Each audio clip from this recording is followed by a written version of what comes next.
it could be just a reviewing articles. Yeah, we can do that. Yeah, that based on your chapter 2. And even in chapter 3 alone, you can actually publish your pilot study. Yeah, maybe in simple paper, but definitely for publishing high impact journal, especially for Q1 Q2. This chapter 3, I think we cannot fit because we are focusing only on pilot study. This is based on my experience. But again, for chapter 2, for systematic literature review, yes, you can publish it in high impact journal. There are specific journals and articles that actually accepted the systematic literature review using Prisma diagram. Yeah, even scoping reviews. Yeah, you can do that. And for chapter 4, also after you actually obtain all your result, we can do the systematic literature review also. Again, another one. Then for meta-analysis. And also we can use our empirical paper from our empirical data to actually start publishing your output, your outcome. Yeah, we can do that. Yeah.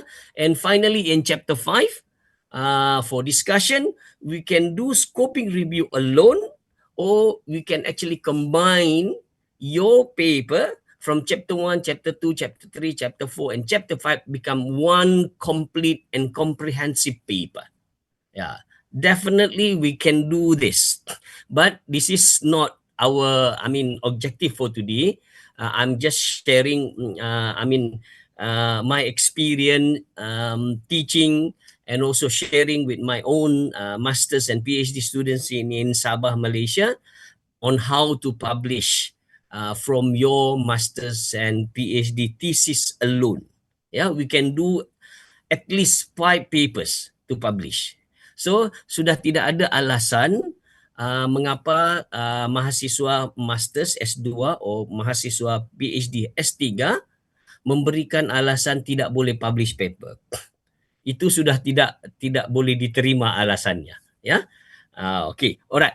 We start with our main topic: journal matching, manuscript adaptation, and submission excellence. Yeah. Our main objective is to actually understand what is actually matching, what is the description or the meaning of adaptation, and how to actually deal with submission excellence. And another pictures of me, because sorry Pak Prof, I'm now actually just finished my course kursus untuk menggunakan AI. Ya, jadi saya praktiskan di sini, Pak. Ya. So I'm using actually a published the words a published imperfect paper change the world, and unpublished perfect paper help no one. Okey, istilah ini seringkali berlaku di kalangan dosen. Di pensyarah kami pun juga begitu. Ada yang mengatakan bahawa kenapa kamu tidak publish paper or journal article? Dia kata paper saya ini belum bagus, belum sempurna, belum lagi komprehensif. So end up bertahun-tahun bahan yang dia tulis itu tersimpan di dalam file. Itu adalah unpublished article. Dia tidak memberi apa-apa makna. Jadi saya sebagai dosen, saya beritahu lebih awal tadi, saya dari tahun pertama, from first year to third year, as a lecturer, saya tidak publish apa-apa paper. Sebab saya rasa paper yang saya tulis itu tidak sempurna. Ya, tidak perfect. So saya risau, saya takut, saya seolah-olah anxiety bila dapat rejection. Tapi sebenarnya itu adalah pandangan yang salah. Ya, pandangan yang salah. So we need to publish our work. Then we need to have, atau kita perlu merasai rejection or comment from the reviewers yang kadang-kadang kita rasa alamak aduh teruknya, alamak reject, death rejection sama. Ya. So ini adalah pengalaman penulisan yang perlu dirasai sebagai seorang researcher. And nowadays, I believe in Malaysia and Indonesia, we are in the same direction. Before graduation, for S2 and S3, Masters and PhD, you must at least publish 2 Scopus paper. This is requirement sebelum convocation. Ya. So mau atau tidak, whether you like it or not, you need to publish. Yeah. Okay. Alright. We start with the publishing ecosystem overview. Okay, this is very important, yeah, because in the process of writing and also publishing the paper, we need to know the phase, the fasa-fasa atau the step-step atau langkah-langkah, ya.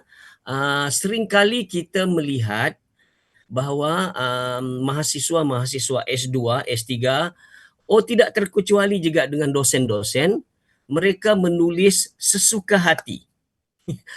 Sorry kalau tidak faham, maksudnya begini. Before you start writing, you need to know, ya, di mana kita harus publish dahulu.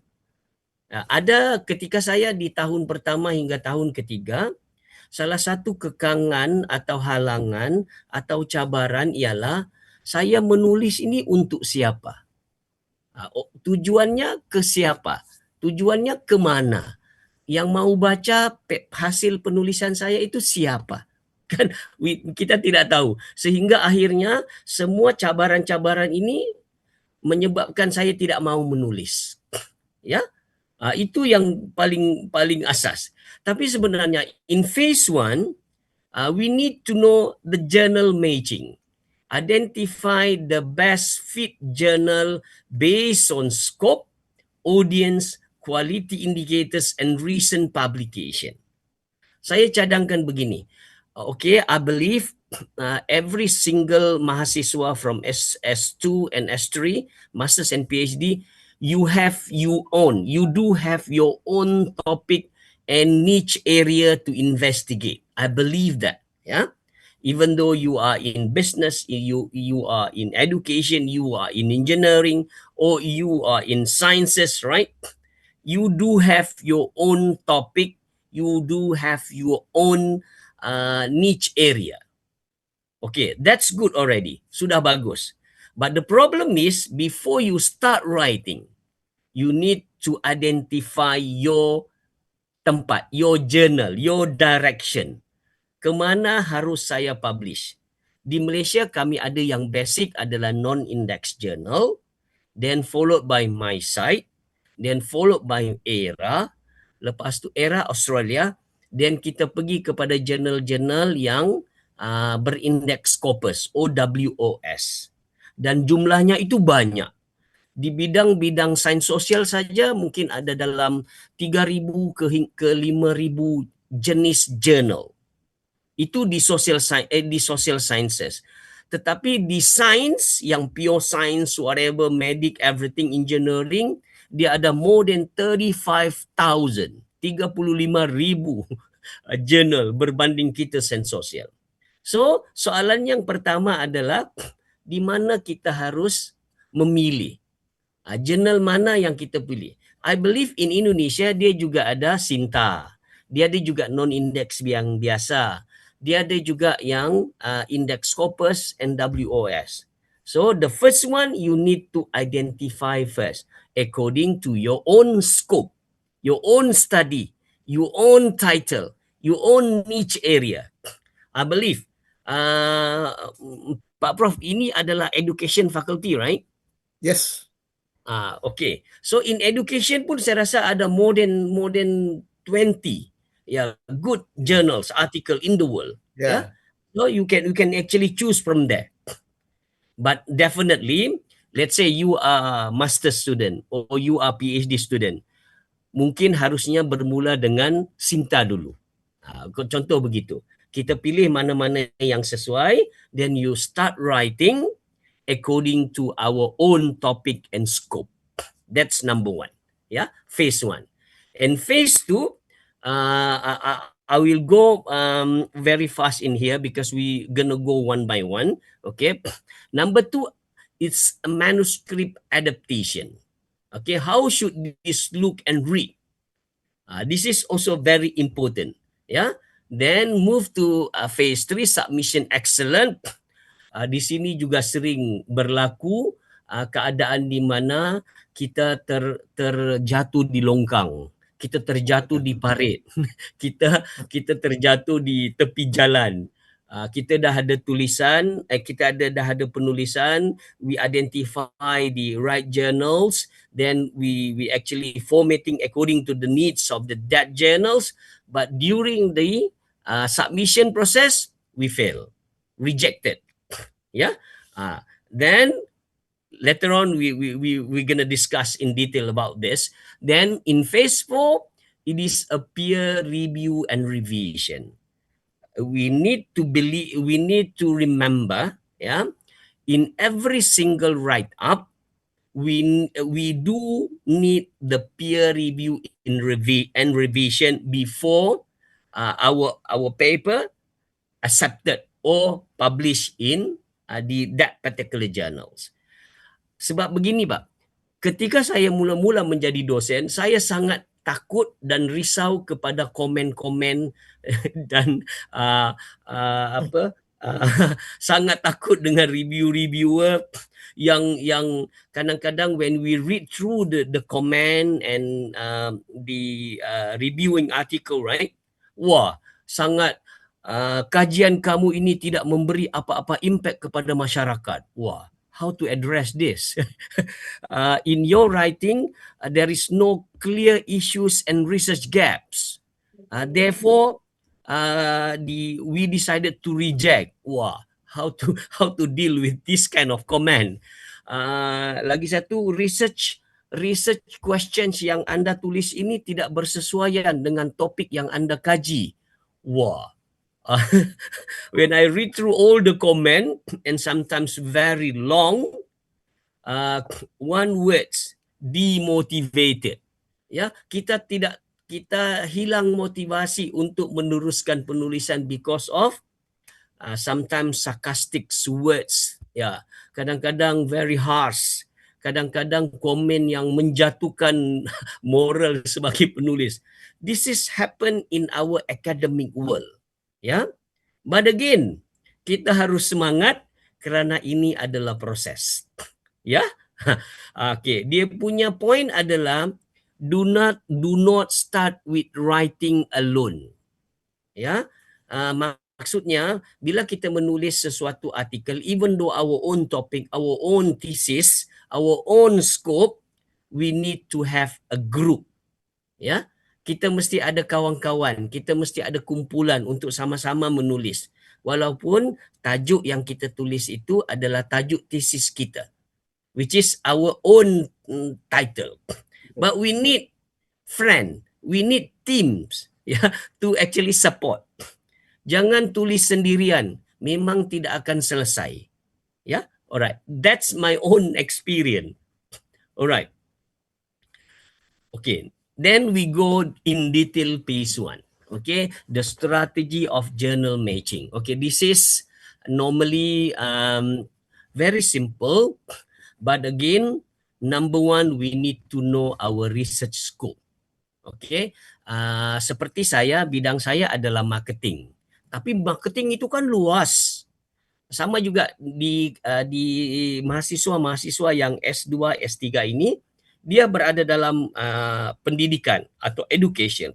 But again, when we go deep into our area, education or marketing, even myself, right, marketing, it's too big, it's too broad. Which one? Which scope? Jadi saya fokuskan kepada branding. Even in branding itself is still broad, is still big. So my area of specialization is brand personality. Macam kalau kita tengok kasut bola Adidas Salah, it's actually for Beckham. Kalau kita tengok RF for tennis, itu adalah Roger Federer. Kalau kita tengok jenama Nike, brand Nike TW itu adalah Tiger Woods. Itu adalah example of brand personality.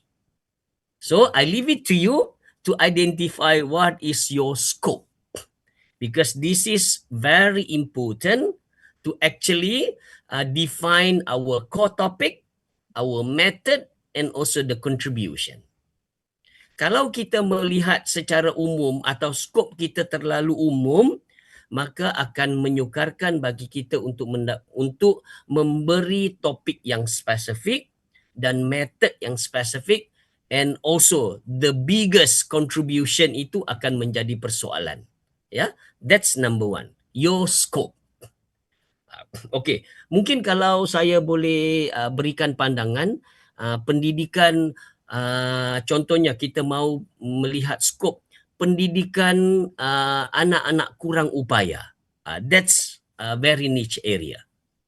Contoh, ya, mungkin saya bukan bidang pendidikan, tapi itu antara contoh daripada broad area of education, kita pergi kepada pendidikan kanak-kanak yang kurang upaya, orang cacat, autism, atau yang mindanya lemah. Itu ada area yang very specific scope. That's maybe one of the example.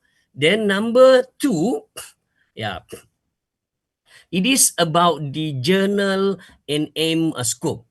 Because why number one we are looking into scope? Because in masters and PhD level, we do have our own, already have, yeah, our own topic.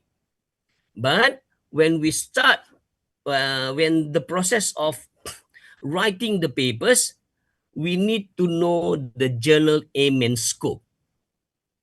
So this is the process of matching. Sama ada topik kurang upaya anak-anak, pendidikan kurang upaya anak-anak itu matching tak? Ada tak spesifik jurnal yang mengkaji tentang ini? Kalau di marketing, di saya, kita memang ada jurnal khas untuk branding. Ada banyak berpuluh-puluh jurnal yang fokus on branding. So, kita kena matchkan dengan itu. Because we need to know our audience. Consider who will benefit most from your finding and decide if the audience is niche or broad. Kan? Kita perlu kenal pasti itu. Barulah kita mula menulis. Don't worry because scope is already there. Our thesis, journal aim and scope is also already established, already there. So, prosesnya adalah kita punya masa untuk memilih dan menyesuaikan. Begitu. Ya. And number three, our target audience. Because target audience ni dia are actually focusing on siapa yang akan baca. Kan? Siapa paper-paper kita ni. Of course, academician, one of them lah. But again, academician pun dia akan ada banyak kelompok-kelompok yang berbeza. So again, tiga-tiga ini akan menjadi best journal fit, especially on journal matching. Okay, look at the rule of thumb. Never send a square peg ni to the round hole. Maksudnya kita jangan sesuka hati menghantar paper ke suatu tempat yang tidak sesuai skopnya, yang tidak sesuai audiensnya, dan kita tidak tahu siapa yang akan benefited from our output of our research. That's very, very important. Why I'm saying that? Why I'm mention very important? Because kita akan dapat desk rejection. You know what is desk rejection? Desk rejection ini maksudnya begini. Kita submit, kita menghantar satu paper, dan orang pertama yang mendapatkan kita punya penulisan itu adalah sama ada managing editor atau editor in chief sendiri. Ada dua orang ini bertanggungjawab, editor in chief or managing editor.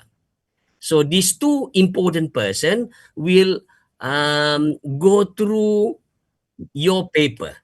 Ya, dia akan go through, buka satu persatu, sama ada dia sesuai scope, sesuai target or not. Kalau ya, dia akan pass kepada managing editor untuk identify reviewers. Okay, what happen kalau tidak sesuai? dia terus tolak kita punya paper, reject. Itu namanya desk rejection.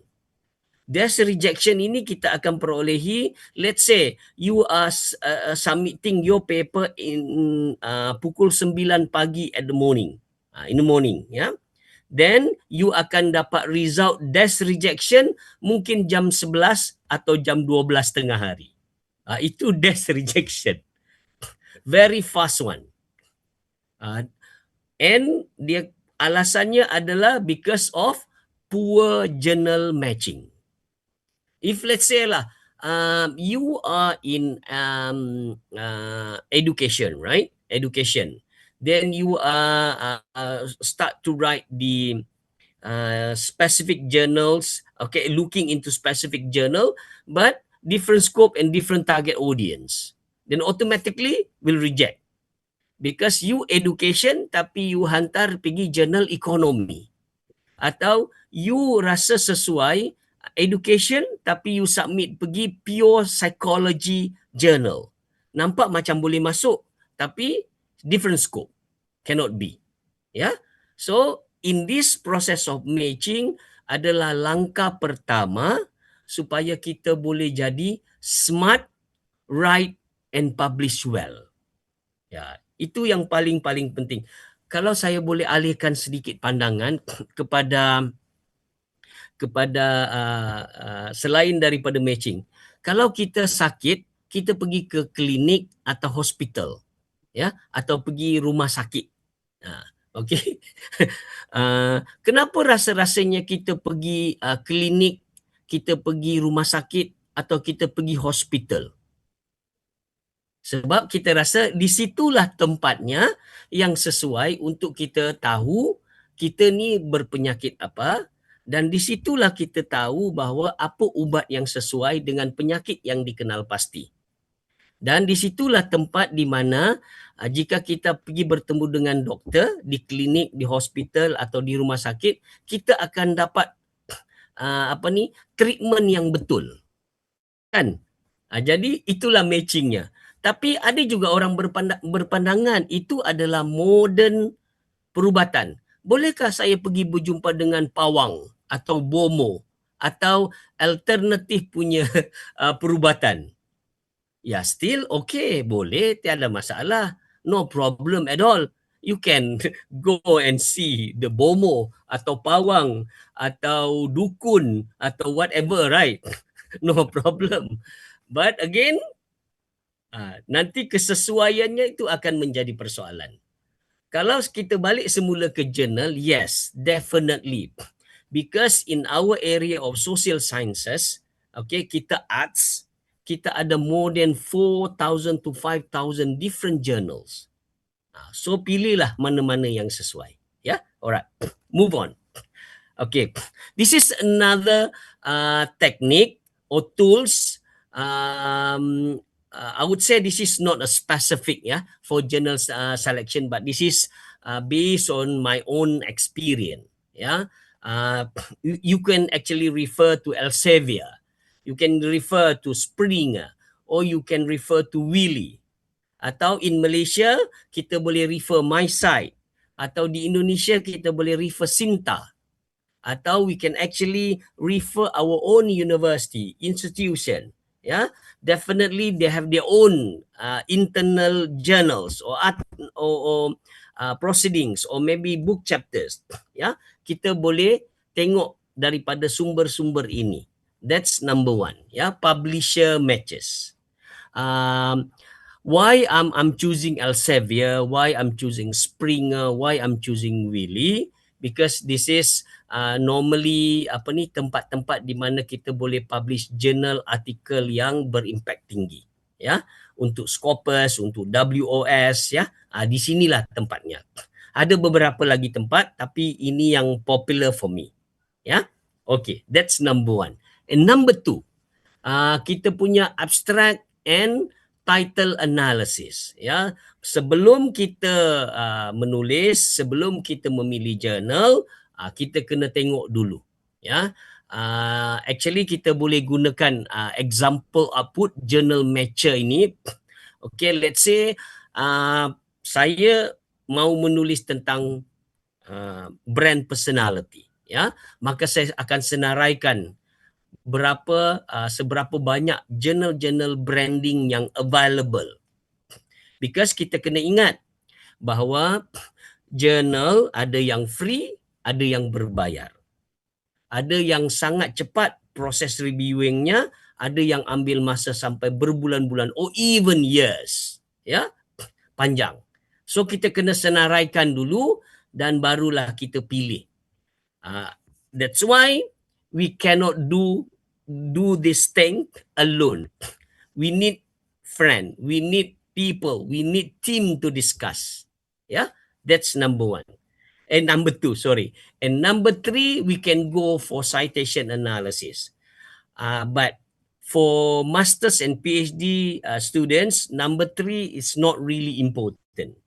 Unless this is become the priority or this is become the requirement for you for your university.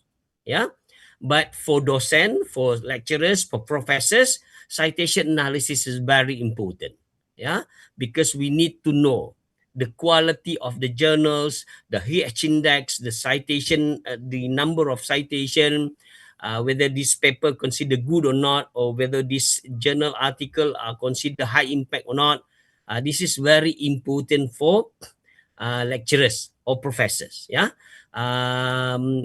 But for masters and PhD students, I don't think so. Yeah.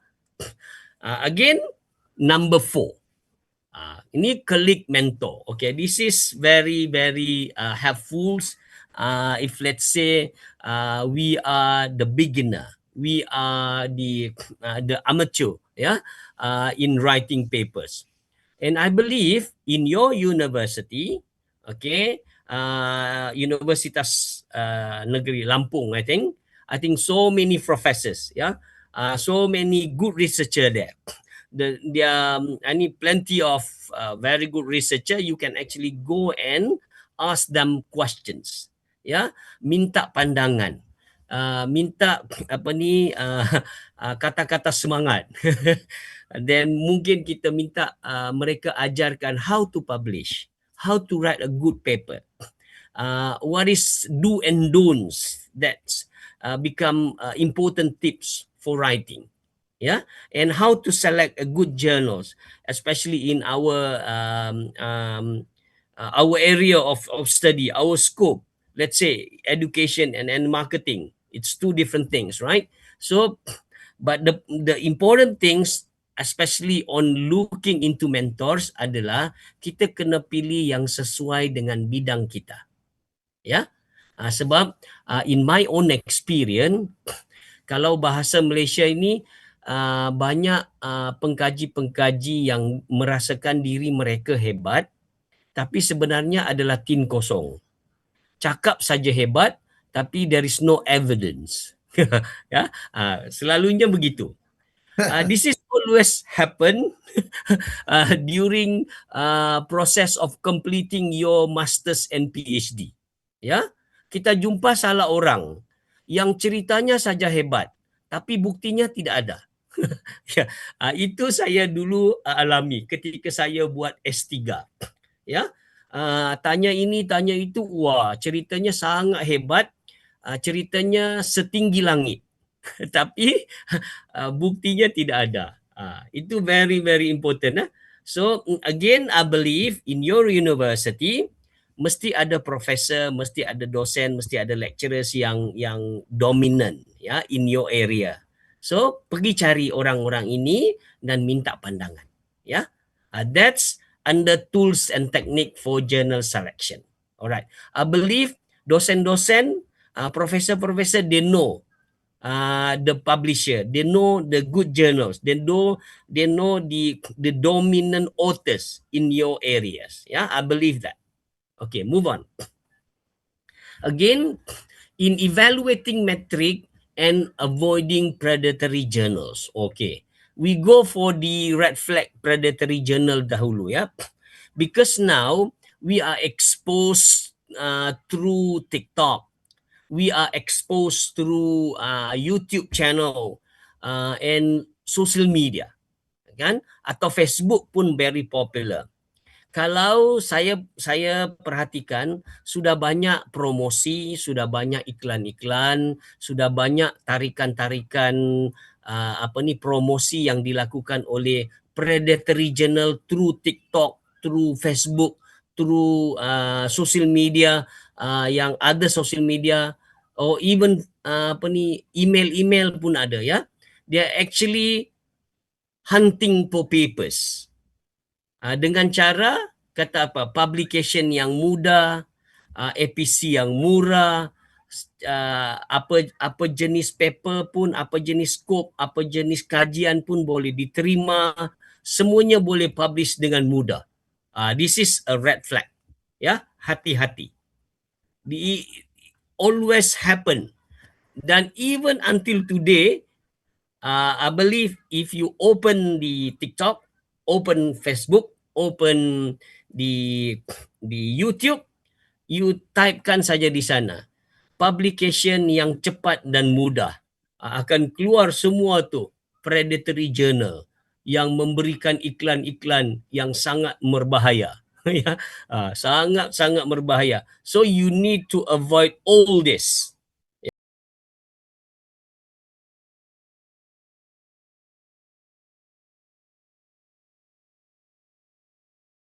Recording Mereka in ini progress. adalah pencari-pencari paper yang sangat berbahaya. Because not only in Indonesia, in Malaysia also very popular, dan sudah ramai yang terkena. Sudah ramai yang sudah masuk perangkap dan jerat setelah dibayar, submit paper, okay, ada proses reviewing everything, sudah bayar. Yang pernah saya handle 2-3 adalah satu jurnal itu minta bayaran sehingga RM5,000, ada yang RM8,000, tergantung kepada indexingnya. Scopus, WOS, Q1, Q2, Q3, Q4, tergantung itu.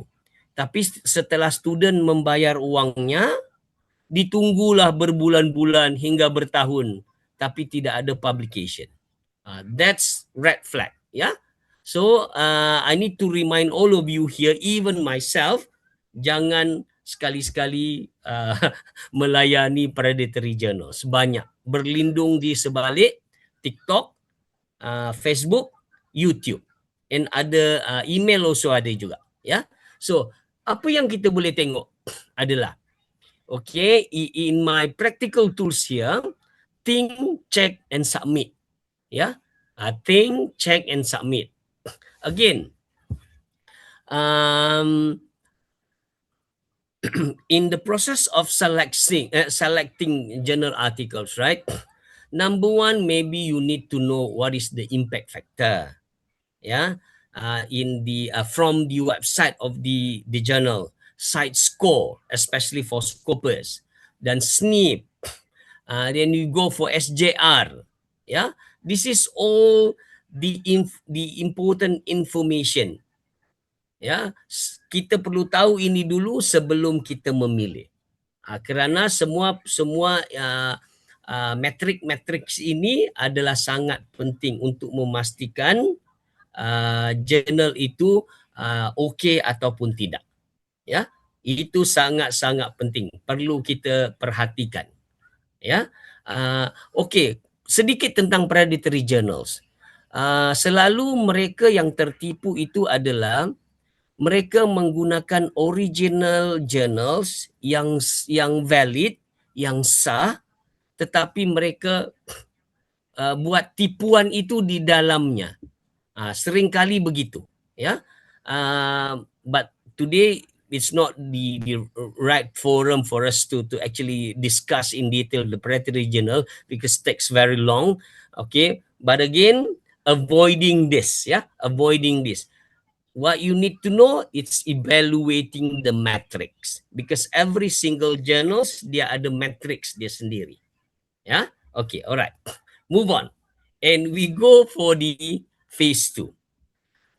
After identifying the valid, the correct, or the right journals, then barulah kita start menulis secara serius.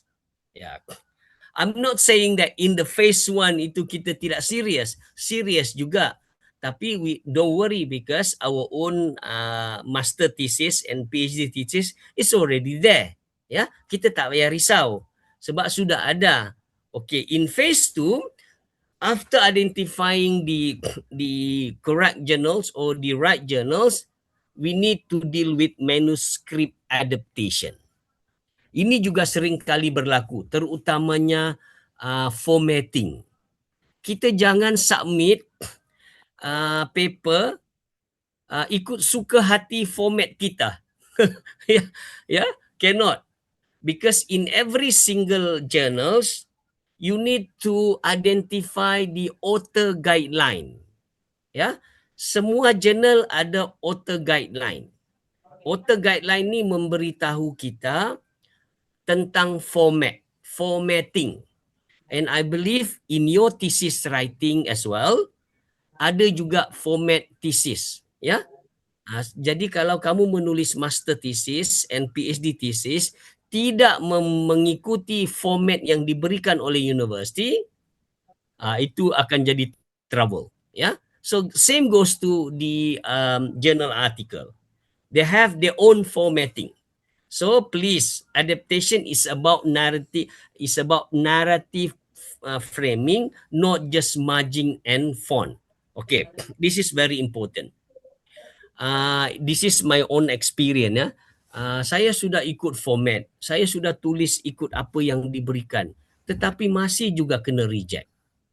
Ya, oh rupanya cara kita menulis itu juga perlu mengikut gaya penulisan jurnal yang kita mahu submit.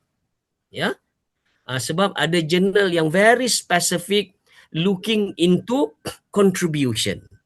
Ada yang jurnal artikel yang very specific on data analysis.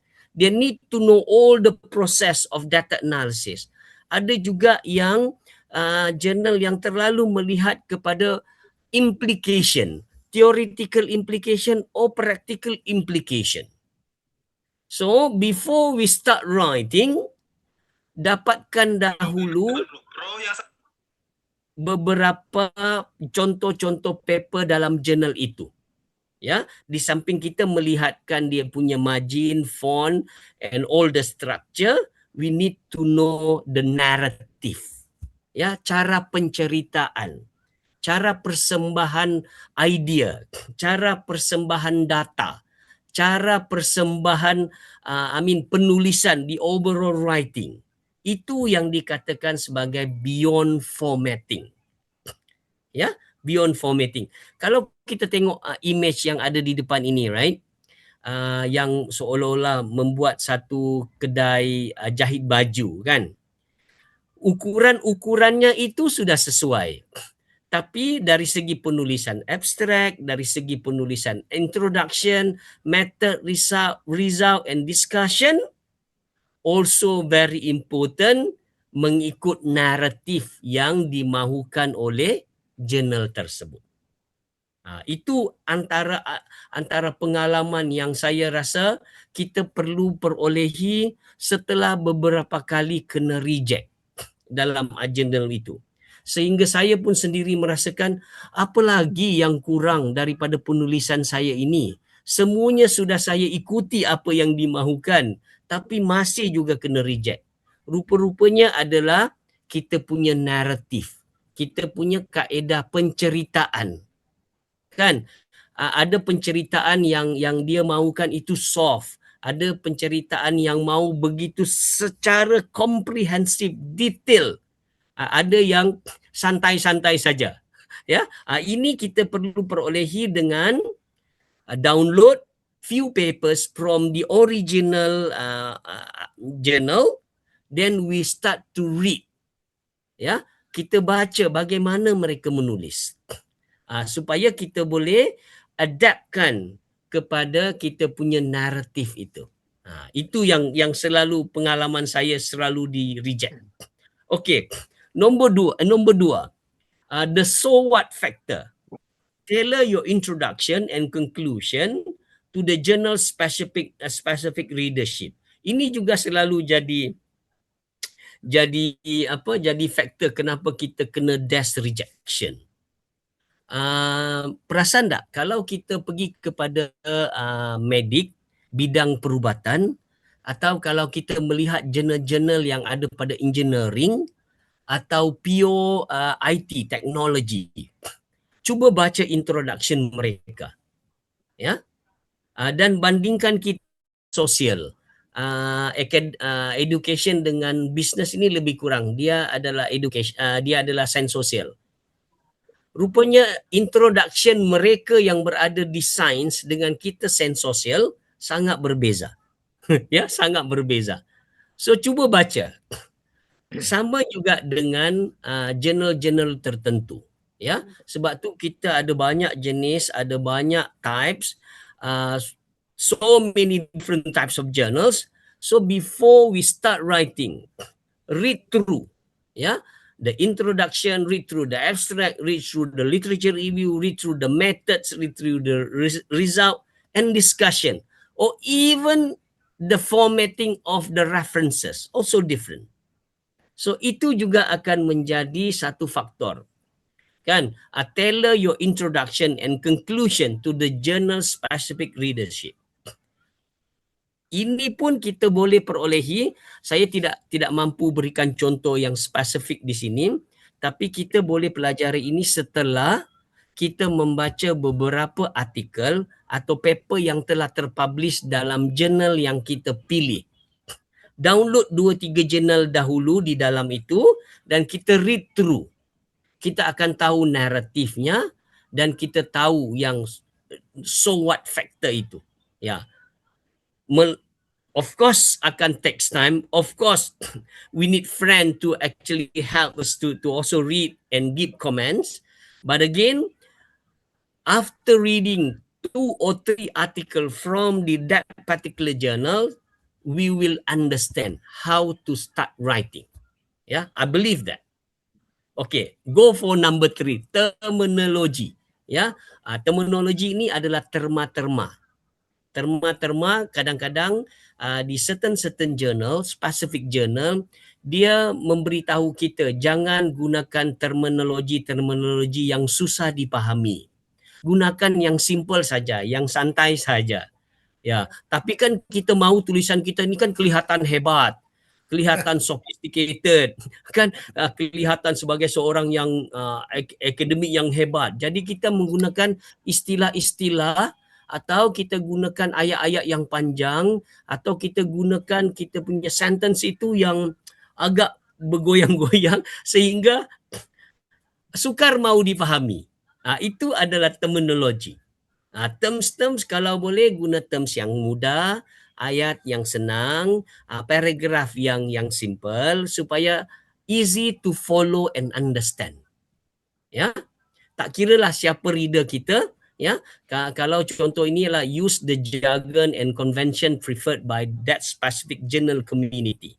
Ya, I believe after reading 2 or 3 article that published in that particular journal, you will understand. Ya, itu sangat penting. And number 4, article type. Nah, article type ni akan bergantung kepada we wanted to publish our paper in introduction, literature review, methodology, result or conclusion, because this is actually will guide us in producing paper. Contohnya, kita mau publish conceptual paper, kita mau publish empirical paper, kita mau publish scooping review, kita mau publish bibliometric analysis, kita mau publish systematic literature review. Ya. Jadi in article type juga dia ada banyak perbezaan. Kita jangan simply submit. Macam this is my own and real experience. Bila saya selesai belajar dan mengetahui cara nak menulis bibliometric article. This is go back to 2020 ketika COVID. Ya, saya ikuti kursus itu secara online ya. Then how to produce paper through bibliometric, because at that time COVID era, we cannot go out and collect data. Ya, so kita bergantung kepada secondary data. And bibliometric at that time very popular because kita hanya ambil data from Scopus, from WOS database. Ya, era database, from Google Scholar, everything. That's considered secondary data. So very popular at that time is bibliometric analysis. So saya pun dah mahir, saya pun dah pandai menggunakan, dan saya pun tulis dengan cepat 2-3 paper and submit to the journals. Then you know what happened? Semuanya kena reject. Kenapa? Because saya telah submit artikel bibliometrik itu kepada jurnal-jurnal yang tidak menerima artikel bibliometrik. Bukan disebabkan oleh kualiti paper yang tidak bagus, atau bukan disebabkan oleh kesilapan saya menulis, atau bukan disebabkan oleh paper saya tidak berkualiti. No, not at all, but because of the article type. That's very important. Ya, kadang-kadang ada jurnal yang mau hanya empirical paper. Empirical means yang mau sudah ada data analysis. Jadi kalau kita hantar conceptual paper without data, definitely that's rejection. Kan? Ada juga yang journal artikel yang mau original research. Tapi kita buat secondary data yang hanya buat scoping review. Tak boleh. Dia tak terima. Ada juga yang kita buat journal itu mau complete paper. Complete paper means from chapter 1 to chapter conclusion. Introduction to conclusion. Tapi kita hantar short paper or in progress paper. So definitely reject. This is nothing to do with the quality, nothing to do with your style of writing, nothing to do with your narrative, nothing to do with the terminology, but because of the article type. Yeah, that's what we call as manuscript adaptation. We know the formatting. Yeah, beyond formatting, it's about narrative, penceritaan. Then we know how to address so what factor. Yeah, then you know how to address the terminology, the correct or the right terminology. And the fourth one, very important, the article type. We need to have knowledge, basic knowledge, apa yang kamu tulis dan jurnal mana yang kamu pilih. Yeah, that's very, very important. Okay, all right. Move on. We go to the structuring for the target journals. Okay, yes. We go to number 2 first, journal structure requirement. Okay, this is also very important, right? Okay, pengalamannya begini. Penulis-penulis from mahasiswa S3 dan S2, Masters and PhD, saya my own experience, dia bermacam-macam jenis. Sebab kita manusia ini ada gaya penulisan tersendiri. Even though kita telah diberikan template, kita telah diberikan arahan, kita diberikan kursus, kita diberikan pelatihan khusus on how to write. Tapi bila kita dapat hasil paper yang ditulis oleh mahasiswa, dia bercampur-campur dengan gaya yang bermacam-macam. Okay. So soalannya adalah it's not about the writing style atau gaya penulisan, tetapi adalah pasal structure. Again, after identifying the right journal, straight away go to the website of the journal. Then terus pergi cari author guideline. Maksudnya dalam author guideline itu ada cara-cara menulis artikel mengikut keperluan jurnal tersebut. Daripada situ kita akan melihat structure. Okay, bagaimana harus menulis abstract, bagaimana harus menulis introduction, literature review, methodology, data analysis, conclusion, and references. Everything given to you from that author guideline. Also, ada juga pasal heading, article type, compliance check, semuanya telah diberikan. Bagaimana kita nak buat tabling, bagaimana kita nak letak image, bagaimana kita nak letak framework, the numbering, number 1, number 2, number 3, guna Roman ke atau guna numbering lain. This is all about structuring. Then ada juga dalam references dia guna apa, ada juga yang guna apa formatting, ada yang formatting yang lain. This is very important. Again, proses ini perlu kita hadapi secara smooth, ya, sebab ini akan menjadi desk rejection. Okay, editors often reject papers for poor fit before they evaluate the science. Kadang-kadang paper kita di-reject disebabkan oleh struktur yang salah. Dia tak baca lagi, dia tak tahu lagi apa kita tulis. Tajuknya dia fahamlah, tapi content, quality, everything belum lagi dibaca. Terus dia reject because of your structure are wrong. Your structure are not following the author guideline given to you from the original website of that particular journals. Ya, jadi susunan-susunan itu sangat penting. Again, kita sebagai mahasiswa S2, S3 ada style of writing tersendiri. Dan kadang-kadang kita jadi ego. Kita jadi emosi bila diberikan komen gaya penulisan kita. Padahal itu perlu mengikut apa yang diminta oleh jurnal artikel tersebut. Ya, even penulisan title, even penulisan subheading, ya, kadang-kadang sudah diberikan di dalam author guideline. Ya, okay. That's structuring for target journals. Okay, this is also very important. Visual and formatting excellence. This is actually subheading from the structuring, because I believe mahasiswa-mahasiswa ini dia ada skill of reporting, ya, cara bagaimana mereport, melaporkan, cara bagaimana melaporkan. Dan kita menggunakan pelbagai jenis analisis. Kita menggunakan pelbagai jenis software, ya, data analysis software. This is not about the data analysis software, but this is about how to report. Ya, bagaimana kita nak melaporkan dapatan kajian, our output, our outcome. Kadang-kadang kita seringkali melaporkan sesuatu yang tidak jelas. Kita sudah yakin, oh, this is analysis from this is image from that software, this is actually the outcome from the statistic obtained from the data analysis.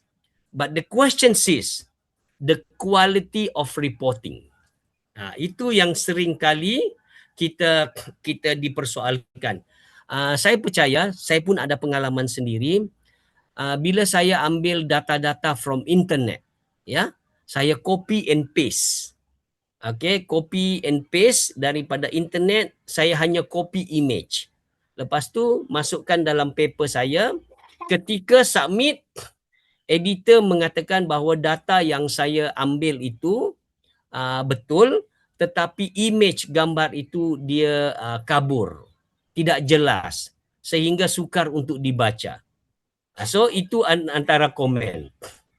Atau bila kita report satu-satu data itu tidak tersusun cantik. Dia dalam bahasa Melayu adalah bercelaru, serabut bahasa Melayunya. Jadi menyebabkan readers atau managing editor or the chief editor itu bila baca, dia confused. How to read this data? Yeah, confusing. That's important for visual and formatting excellence. But nowadays using AI, kalau kita ada data, kita boleh arahkan AI untuk perkemaskan reporting. Ya, itu sangat bagus. Sekarang ada AI. But the original idea of this slide adalah kita mesti persembahkan data dalam keadaan yang paling mudah dipahami. Itu maksudnya. Again, when you look at the bottom of this slide, number one is the clarity, consistency, compliance, and impact. Yeah, this is the keywords that we need to, clearly understand. The clarity, the consistency, the compliance, and also the impact. Ya, kadang-kadang kalau kita baca sesuatu artikel, datanya terlalu banyak sehingga kita tidak tahu apa maksud data-data ini. Sebab dia hanya mempersembahkan data without clear explanation. Itu juga saya sering memperolehi sebab dilantik sebagai reviewer guest editor. Bila saya baca, datanya banyak, very very complete, comprehensive, but there is no clear explanation. Bila there is no clear explanation, that means data you useless, tidak bermakna. This is all about visual and formatting excellence. Yeah. Okay, move on. Then we go for the phase 3.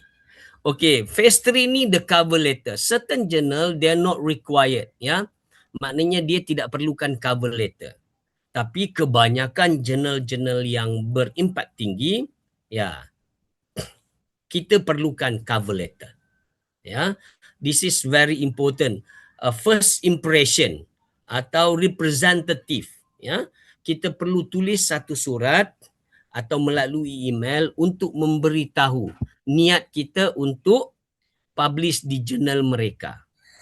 Kita ada ayat-ayatnya, ada contoh-contohnya boleh, dan kita beritahu paper kita berkenaan apa, dan kita ceritakanlah sedikit tentang apa yang kita mahu sampaikan supaya bermanfaat kepada community jurnal tersebut atau audience yang membaca. Okay. And also dalam cover letter ini juga ada certain formality, format, sorry. Dia not really formality, tapi dia ada certain element yang you should know. Ya, number one ya adalah state the article types and title. Ya, and number two, briefly stated the background and also the knowledge gap. Ya, highlight the main findings, and also number 4, confirm ethical compliance. I think number 1, number 2, number 3, okay, I think you can actually follow directly. But number 4, confirm ethical compliance. This is also very important. In my own experience, got rejected because there is no ethical compliance from my university. In certain journals, they actually required this ethical compliance. Kalau di bidang sains sosial, di bidang sains for instance, contohnya kita ambil sel-sel, kita ambil molekul-molekul, atau kita menggunakan DNA manusia ataupun haiwan, atau kita menggunakan spesimen tertentu, dia kadang-kadang terlindung di bawah akta-akta tertentu. Ya, dan kadang-kadang kajian kita itu perlu ada ethical compliance supaya bila terpublish dalam certain journal dia tidak menyalahi mana-mana peruntukan undang-undang. Ya. Tapi di bidang sains sosial kadang-kadang ada, kadang-kadang tidak ada. So what you need to do, you need to clarify with the journal's managing editor on this article compliance. But before that, you need to check the author guideline. Sama ada ethical compliance ini compulsory to produce or not. Certain thing ada. Ya, memang ada. Ya, nowadays also very important the ethical compliance in terms of AI. Kan? Kita menggunakan AI, we need to acknowledge certain journals, they reject 100% of AI. So please remember, in author guideline, normally akan diberikan arahan berapa persen AI yang dibenarkan. I believe in Indonesia, they do have certain percentage. AI and also the turning in, the similarity index. But these two things are different. Yeah, totally different. The turning in, it's about the similarity index. The AI detector, it's about how you use AI in your writing. Ya, dua-dua ini berbeza. Di Malaysia juga ada dua-dua ini. Dan itu kita perlu acknowledge di dalam writing. Dan kita perlu beritahu di dalam dalam kita punya cover letter and also acknowledgement in your body of your paper before submitting to certain journals. Ya, itu very very important.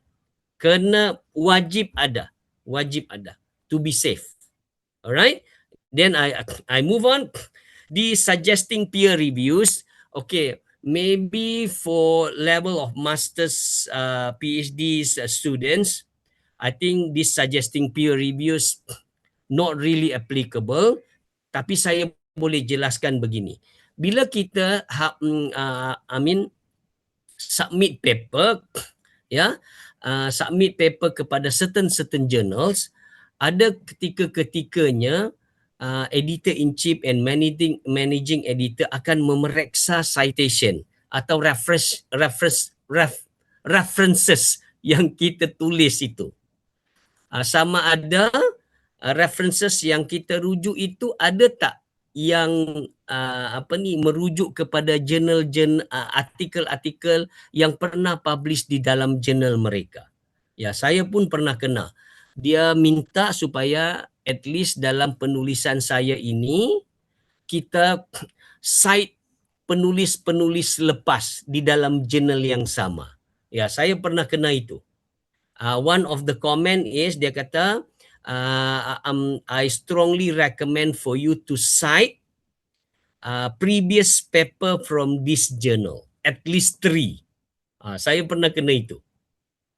Dia ada kadang-kadang begitu juga. Tapi untuk S2, S3, ya okey saja. Kalau you mau cite. Kalau tidak, tidak apa. Tapi idenya begini. Kadang-kadang bila managing editor or editor in chief receive one paper, right? Dan dia tengok ada namanya yang tercite atau dirujuk, di references itu ada nama-nama mereka-mereka yang ada dalam editorial board of that particular journal, dia akan rasa senang hati. Ya. Berbanding kalau dia buka paper tu, dia tengok not even one name members of editorial board ada di dalam paper yang kita tulis itu. Ya. Selalunya saya pun kadang-kadang terkejut juga, rupanya ada budaya begitu. Ya, ada budaya begitu. Okay. And number 2, international expert. Remember, in your writing, in your thesis writing, masters and PhD, your underpinning theory,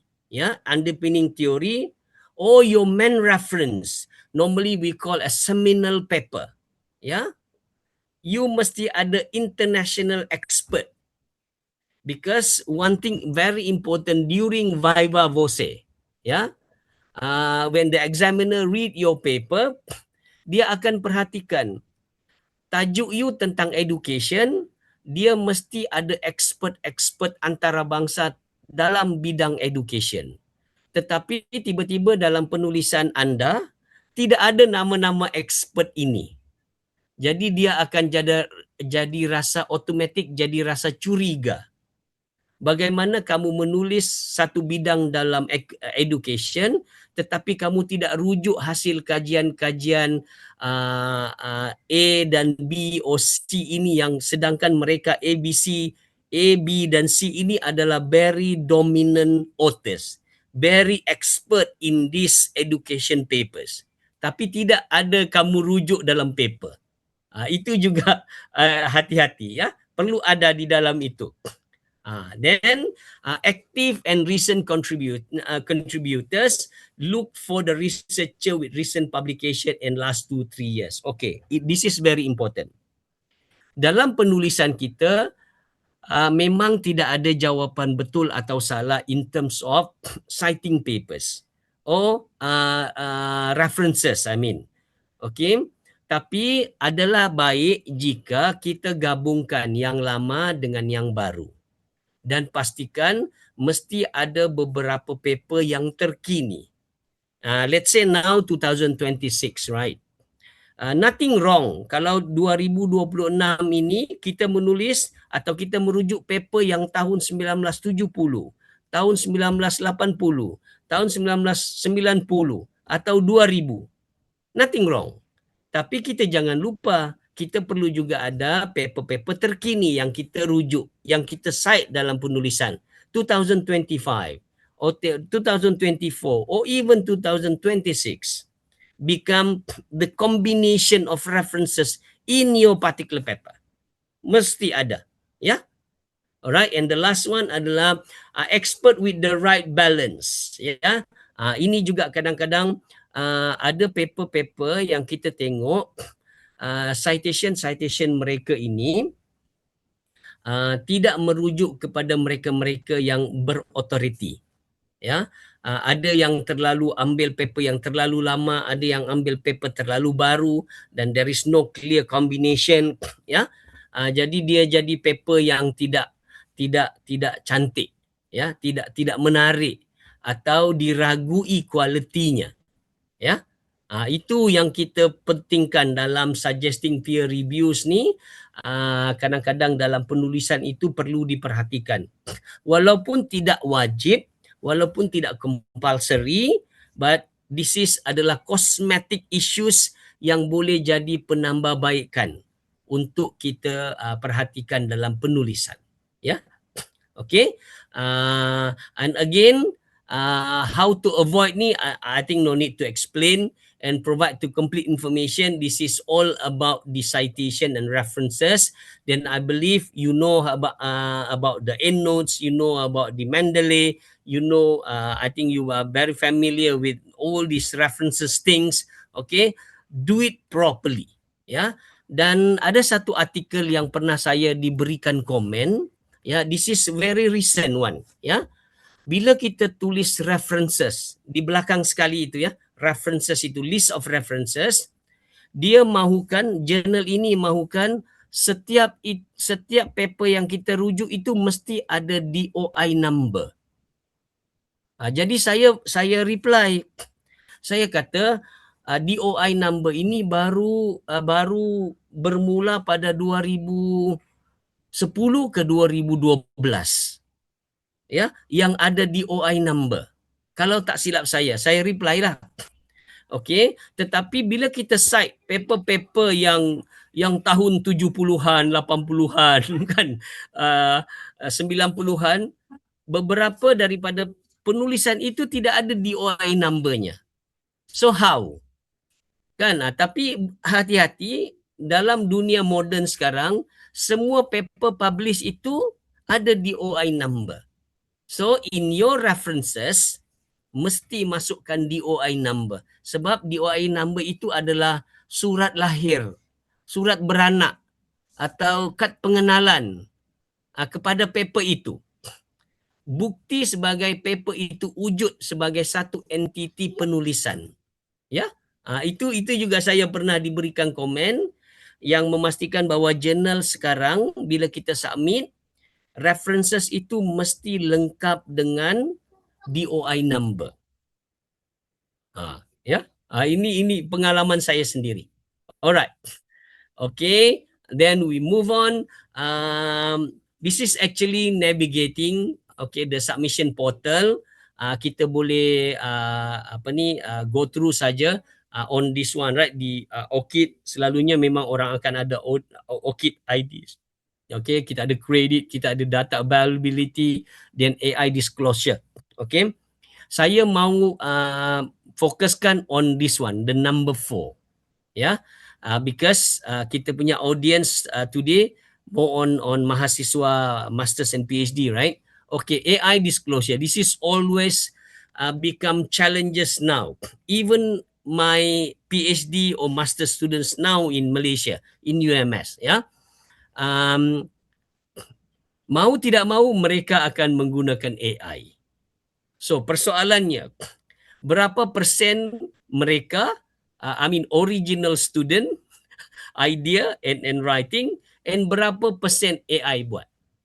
Then that one very difficult to identify, very difficult to detect. Kita hanya boleh detect jika sudah selesai tesisnya. Kita akan run Turnitin dan dia ada satu kolom AI detector. Ya. Jadi saya pesan kepada my students, okay, I cannot actually menghalang kamu dari menggunakan AI. Gunakanlah AI tetapi cara yang beretika, ya, supaya penulisan kamu ini jadi lebih baik. I believe because some of you Malaysian, then your English are not really good, even myself, right?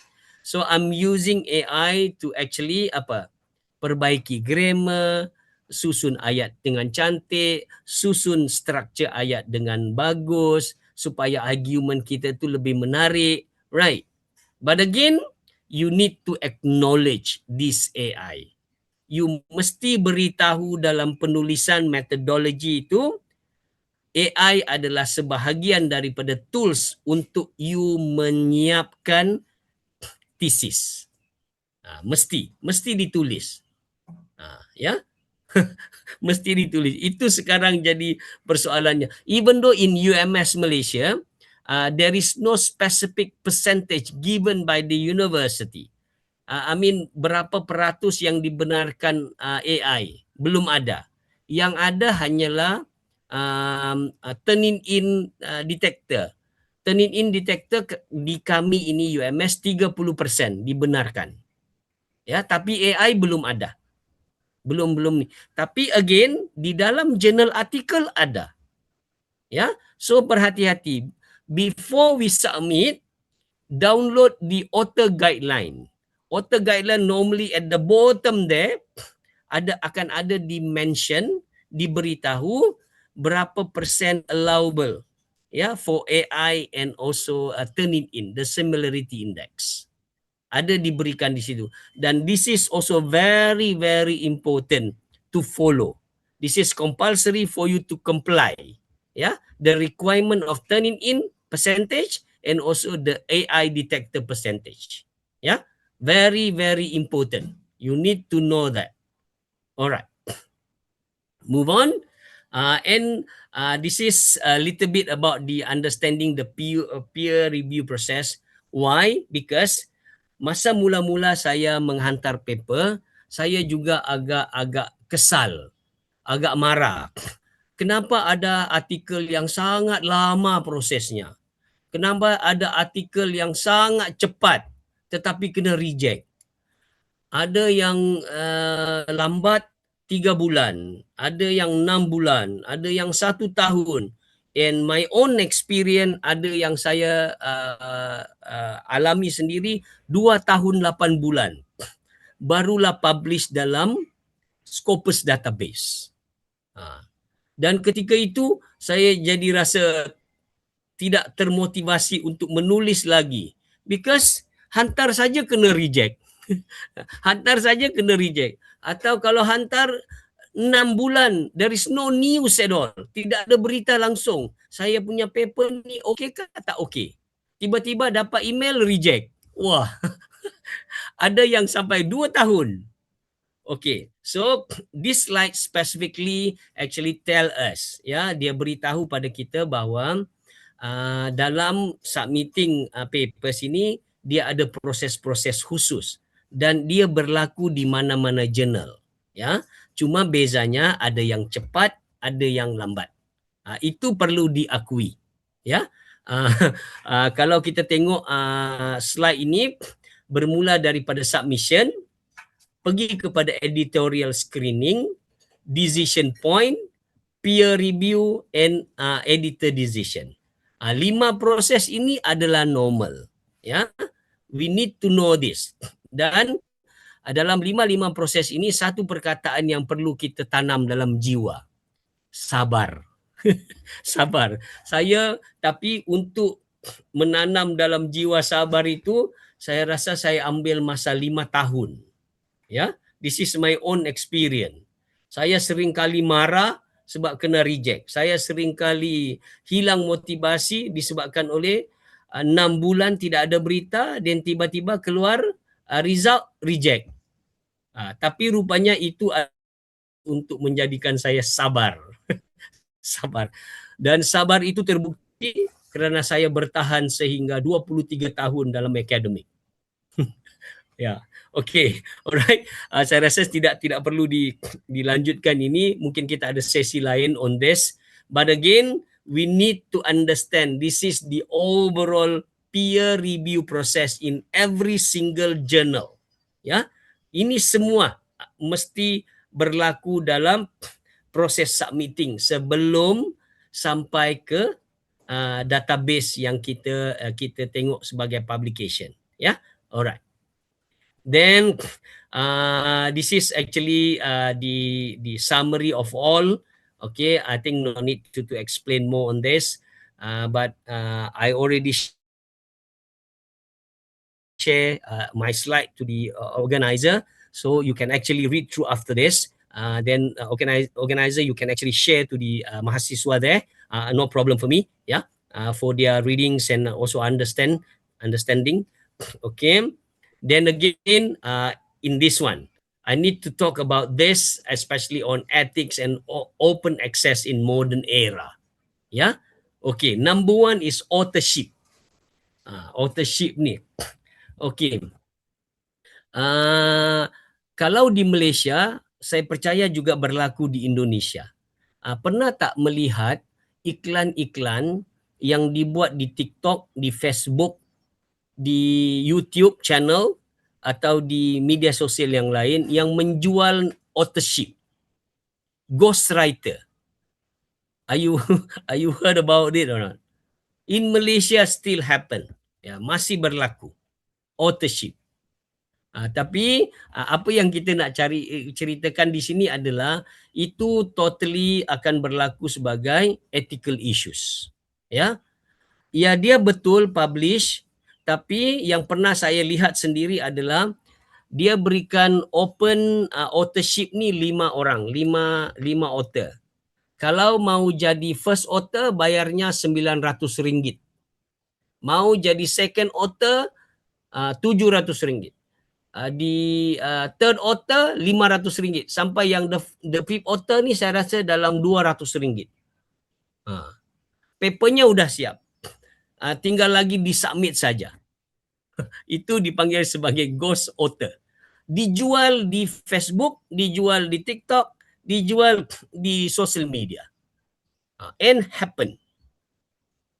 Okay, ini totally ethical issue. Because why? Kita boleh lagi pilih paper mana yang kita mahu, berapa paper yang kita mahu, tergantung kemampuan kita bayar sahaja. But the problem is, we never involved in that kind of research, never involved in data collection or data analysis, or even writing. Because paper tu sudah siap di sana, tinggal kita masukkan nama saja. This is happen.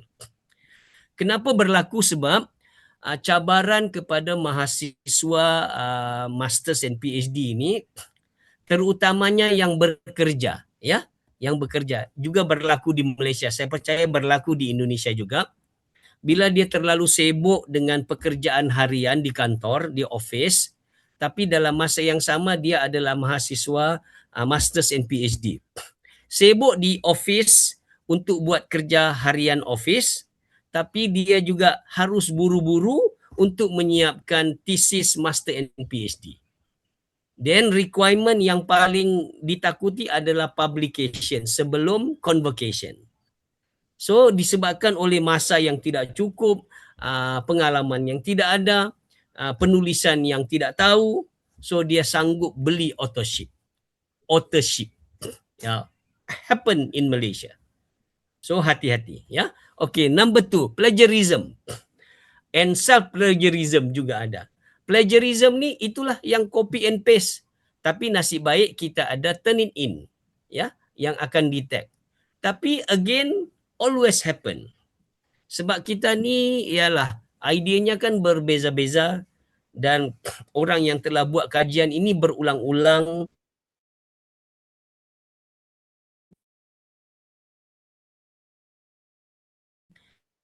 yang berbeza. Jadi sudah pasti environment ini akan mewujudkan plagiarism. Ya. Tapi what we need to know about the plagiarism ini, kita harus reduce. One thing yang saya belajar adalah whatever yang kita tulis itu sebenarnya memang bukan idea kita yang asal.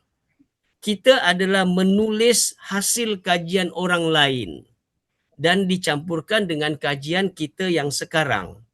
Tapi again, the nature of research depending on the previous literature. So mau tak mau, kita akan ada plagiarism. Yeah, I believe that. But again, you need to know the percentage of plagiarism yang dibenarkan. Ya, mau atau tidak. Kita kena terima ini, cuma kita kena berhati-hati dan harus comply with the percentage given by the university or given by the article or journal yang kita mau pilih itu. Ya, alright. Dan number 3 adalah data integrity and transparency. This is very important sebab saya dah berpengalaman juga lebih 20 tahun in reviewing papers, reviewing thesis, masters and PhD. Kita dapati ada setengah-setengah daripada kajian itu menggunakan data yang dibuat-buat sendiri. Ya, jadi dia punya quality of data itu boleh diragui. There is no transparency there. Again, saya pernah terbaca dalam satu artikel bahawa statistik ini kita boleh tipu, kita boleh olah, kita boleh ubah, kita boleh create, kita boleh modify mengikut kepakaran masing-masing.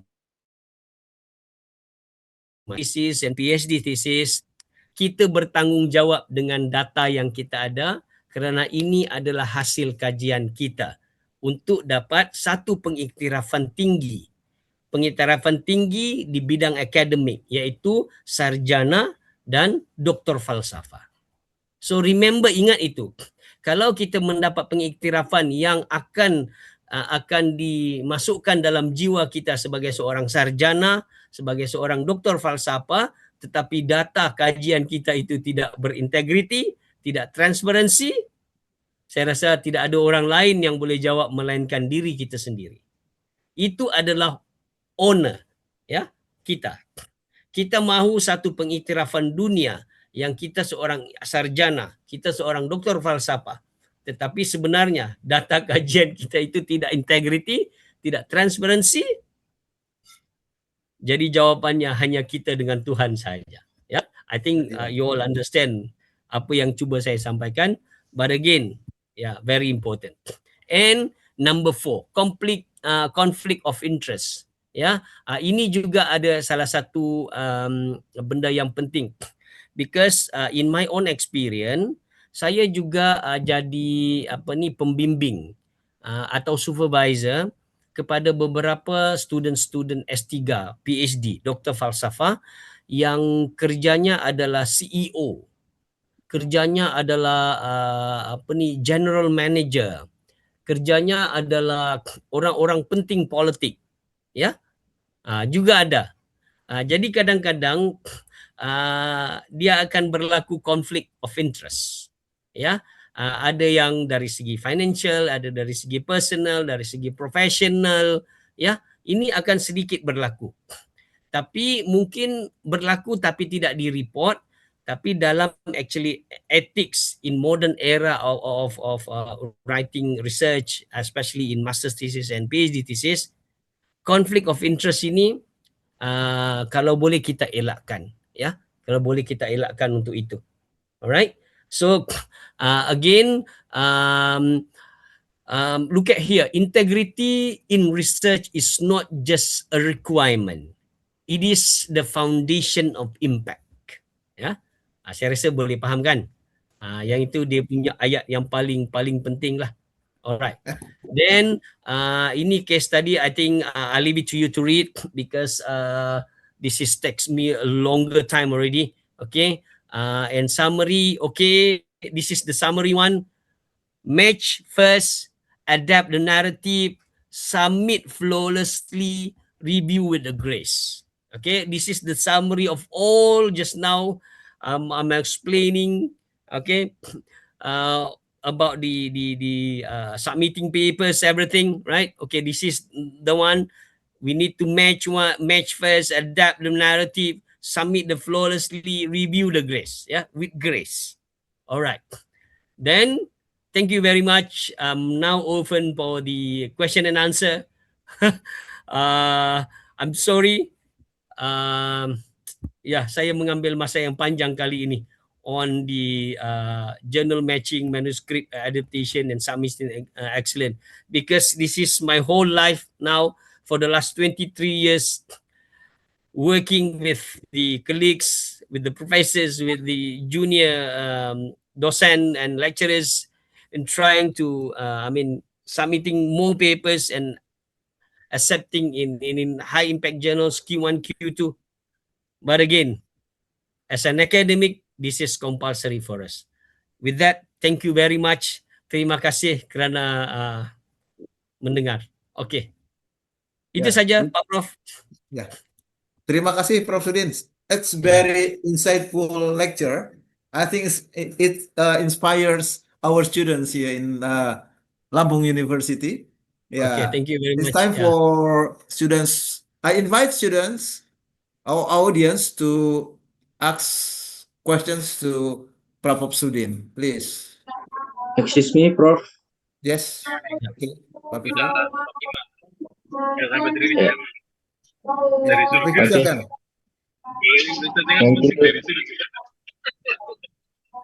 Okay. Is my voice clear, Prof?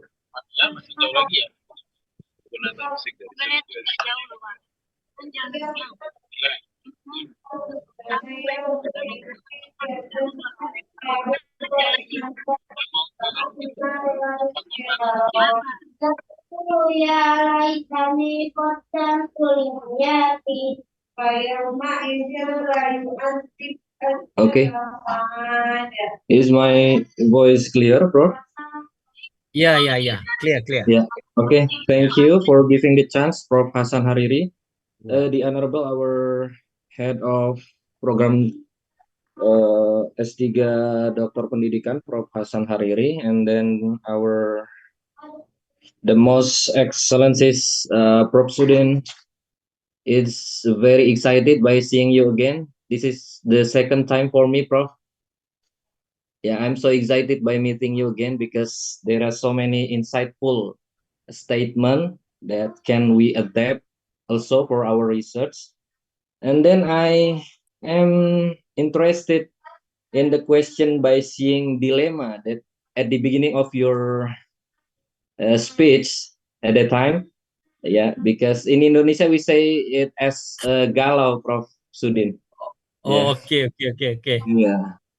Yeah, it's such kind of motivation for us because research is coming from the problem, right? Yeah. But in my opinion, it is better for us to know exactly how to make such kind of the systematic research process, not only about the output, but I have a very big question about the adaptation itself, because as even the lecturer also in Indonesia, we face many big barrier by conducting publishing in this case. For example, we still have the barrier of which the appropriate standardize of our publication. Because it's very tricky, right? Because which one is the best one, Q1, Q2, Q4, and so on, but we cannot claim the number itself as the what is it, as the most quality of our publication. And then come to my question, because we know that we have to also the strategy, yeah, by conducting the research and then also the publication as the output. But I want to ask Prof. Sudin about how can we standardize our strategic about publication according to the what is it, make the technology as the tools for appropriate publication output. And then I still confused about which standard that can we claim as the best one for our publication, especially me as the S3 students. Prof. Sudin, thank you, Prof. Sudin. Maybe Okay. it we Thank can get you, the Pak appropriate Fikri. answer from you. Yeah. Assalamualaikum warahmatullahi wabarakatuh. Okay, salam wabarakatuh. Thank Okay. you, Pak Fikri. I think Pak Prof can directly respond to Fikri's questions. Prof, silakan, Prof. Okay, all right. Thank you very much. Yeah, very interesting questions. Hold on. Okay, all right. My first response, I think this is my own opinion. There is no one gold standard. No. Yeah, there is no standard. Because why? Even when we actually look at the university as one campus, right? And compared to the other university, this is all the higher institution. Then we know the quality is there. But again, the standard that we are trying to achieve, it's totally different. Yeah. Okay, that's number one. And number two, when we actually look at the very specific requirement for quality in journals, even though we now look at the Q1, Q2, Q3, Q4, right? This is what we call as standard. Even though when we go into deep Q1, Q2, Q3, Q4, there is no gold standard for all Q1, Q2, Q3, and Q4. No. So it's always go back to the particular journals, the author guideline. That's this is in terms of the adaptation just now. Yeah. Again, Pak Fikri, jangan risau sangat dengan standard. This is my own experience. In my first year to third year as a dosen, inilah masalah dilema saya. Mau memilih. After reach 5 years of dilemma, I stop that thinking. Ya, saya beritahu diri saya, again, dunia ini sangat kejam. Because there is no standard to follow. Saya harus berubah. I need to adapt in one journals to another journals and another journals just because to publish in that journals. Yeah, I need to follow the guideline using by different requirement of that particular journals. Just because of different format, different style of writing, different types of articles, I need to follow. But semua ini adalah Q1. Saya katakan kenapa tidak boleh sama? Oh no, cannot. Because different scope, different type, different audience. So, bila saya sudah tahun kelima, I stop thinking about this.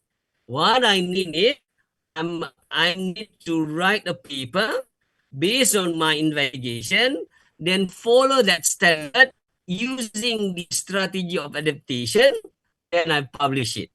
If let's reject, I need to go back, look at the review process, then read all the comments and try to address all the comment one by one according to their needs. And setelah 8 tahun ke 10 tahun saya menjadi dosen, saya mula menyedari bahwa inilah dunia akademik yang kejam yang harus saya lalui. untuk publish. Ya, your time now as a S3 PhD students, right? Saya sangat memahami. Itulah saya yang dahulu. But again, you need to remember, ini adalah living legend and not living legend. Uh, ini adalah contoh hidup yang sekarang kamu rasai. Ya, Yeah. Role saya model. juga dulu begitu. Ya, but again, there is no gold standard. It's totally depending on their, particular journals on certain requirement and also the formatting, everything we need to follow. Semuanya daripada mereka. Kita jangan pergi jauh-jauh. Even in Sinta 1, 2, 3, 4, 5, and 6, right? It's different. Within the Sinta, how many journal inside? So many things, so many different standard. Even in Malaysia, my site, it's all 200 over journals under my site. Semuanya mempunyai standard yang berbeza. Ya. So, mungkin kata-kata akhir, kita harus menerima inilah dunia akademik dan inilah dunia publication yang harus kita hadapi. Okey, terima kasih Pak. Mungkin itu saja daripada saya dulu. Harap-harap dapat menjawab soalan. Ya. Terima kasih. Yeah. Ya. Okay. Thank you, Prof. Yeah. So it's clear, yeah, Pak Kholik.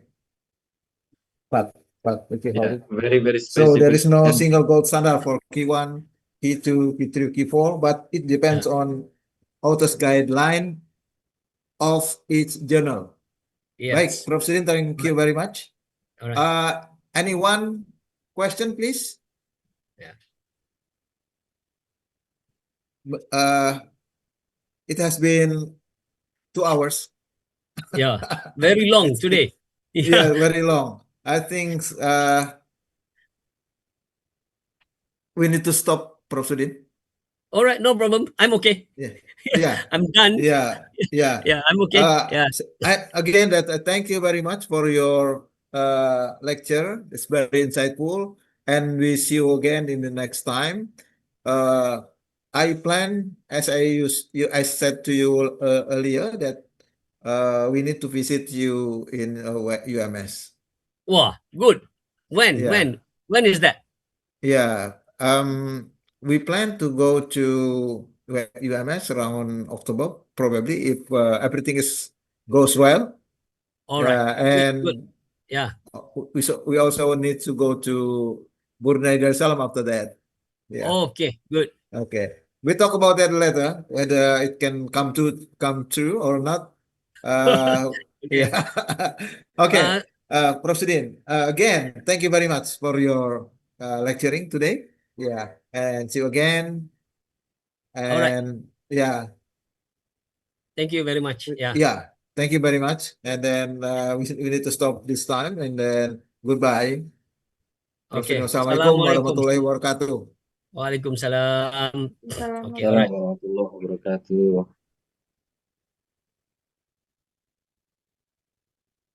Saya harus segera yang saya harus kerjakan. Miftahul Janah ya. Rekodnya ada di siapa? Di Miftah ya? Iya, di saya, Di Prof. record. Nanti akan saya masukkan ke Ya, oke. Drive dan saya kirimkan ke Prof. Ya, ya. Oke.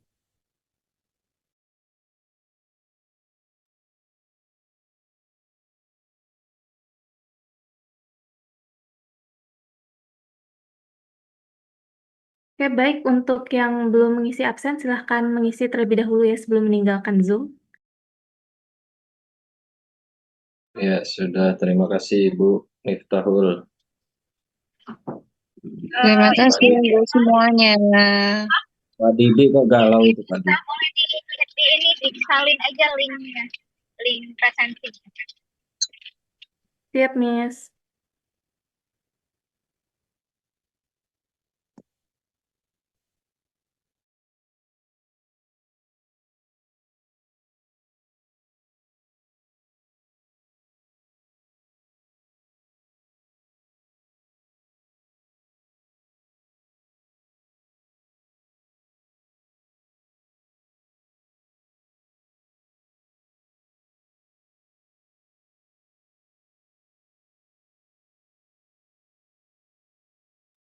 Mbak Eva baru nongol.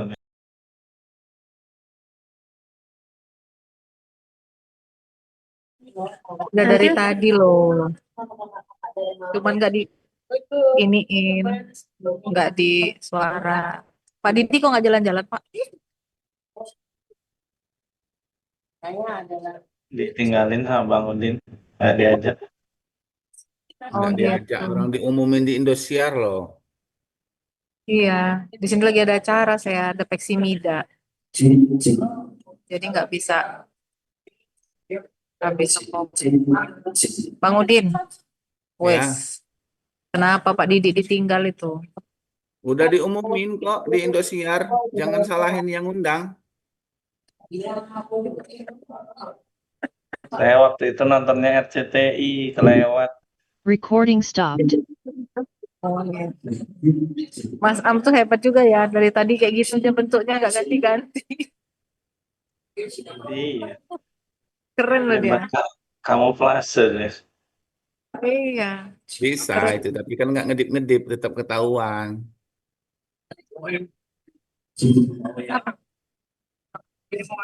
Sini.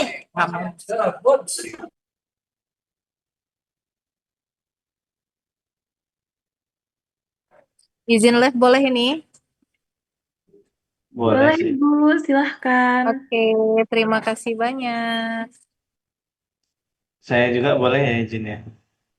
Ya, silahkan Bapak. Oh, Nanti makasih. untuk record dan fotonya saya kirim ke Miss Ima dan Prof Hasan ya. Oke, Walah, terima saya nggak kasih punya banyak. fotonya kalau gitu. Bagaimana Bapak? Saya nggak punya fotonya kalau gitu. Nanti dikirimin, aduh melalui siapa ini? Saya bingung. Foto lagi Mbak kan? Mbak Putri, nama bapaknya pasti Raharjo ya? Oh iya, betul sekali Bapak. Tahu, saya itu. Jangan tetangga saya. Dukun Pak Didi itu loh.